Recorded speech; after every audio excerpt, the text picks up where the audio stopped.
se soutenir mutuellement dans le mariage. En jugeant qu'il n'était pas bon que l'homme soit seul, Dieu a façonné une aide qui lui est semblable, la femme.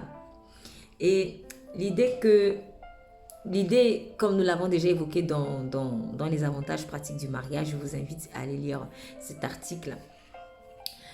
L'idée était que l'homme puisse trouver un soutien, voilà, qu'il puisse trouver un soutien auprès de sa femme en tant que personne à même de comprendre ce qu'il vit, de comprendre ce par quoi il passe, de comprendre ce qu'il traverse.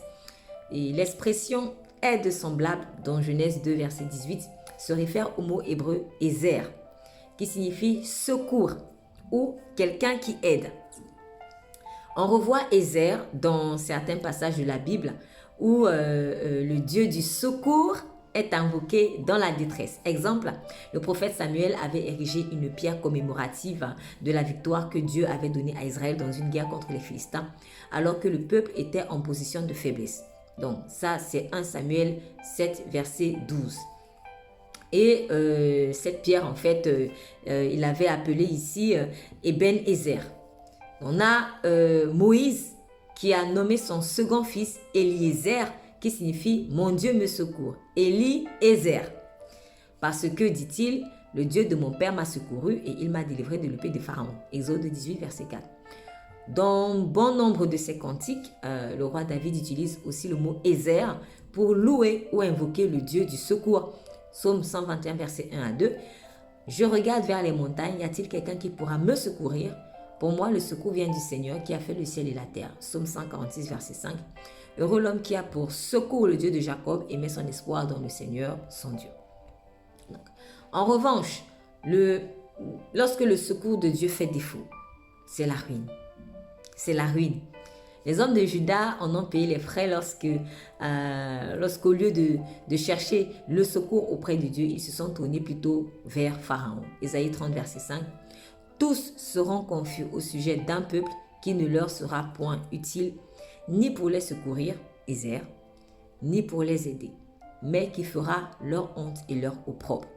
Par le prophète Osée, en utilisant encore le mot Ezer, l'Éternel rappelle à Israël la cause de sa chute.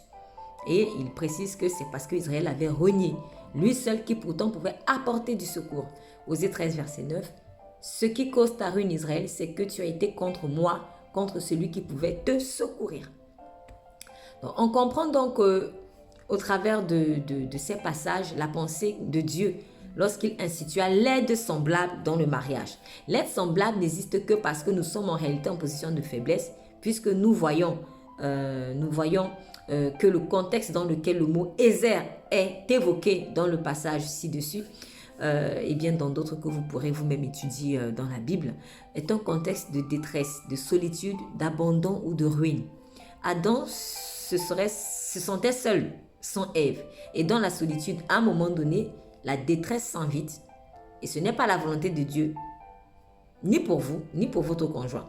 Raison pour laquelle il est écrit dans Ecclésiaste 4, verset 9 à 10, « Mieux vaut être à deux que tout seul. On tire alors un bon profit de son travail. Et si l'un tombe, l'autre le relève.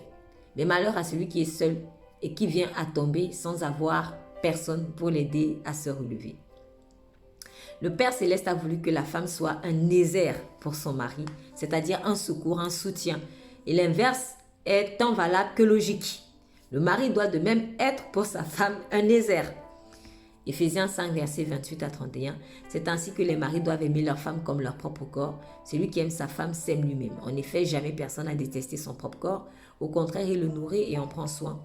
Tout comme le Seigneur le fait pour l'Église, parce que nous sommes les membres de son corps, formés de sa chair et de ses os. C'est pourquoi l'homme quittera son père et sa mère, s'attachera à sa femme et les deux ne feront qu'un. Le secours mutuel dans le couple établi par Dieu est un aspect de l'essence même du mariage. À ce titre, en nous mettant de soutenir son mari ou sa femme, on se défile de ses responsabilités. Et nous devenons ainsi déloyaux vis-à-vis de Dieu, vis-à-vis de notre conjoint et même vis-à-vis des autorités humaines à qui nous devons également soumission, selon Romains 13, versets 1 à 5. En effet, devant un officier d'état civil, par exemple, Par exemple, devant un officier d'état civil, nous nous sommes engagés à être fidèles à notre époux, à notre épouse, quelles que soient les circonstances, et à le ou à la soutenir.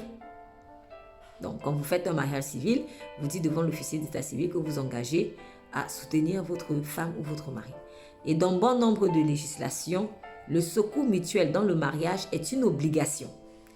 Dans beaucoup de législations, le secours dans le mariage est une obligation. C'est une obligation juridique qui, si elle est violée, expose à des sanctions juridictionnelles. L'idée ici est d'illustrer dans nos sociétés l'entraide conjugale et la solidarité sur laquelle repose le mariage.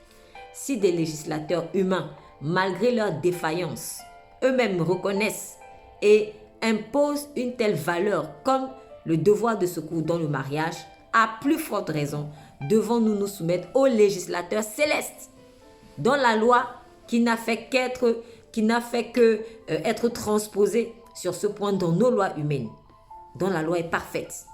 Donc, je répète, si même les législateurs humains ont instauré dans leur loi le devoir de secours dans le cas du mariage, à plus forte raison le législateur céleste, sachant que l'homme copie bien souvent des choses chez Dieu.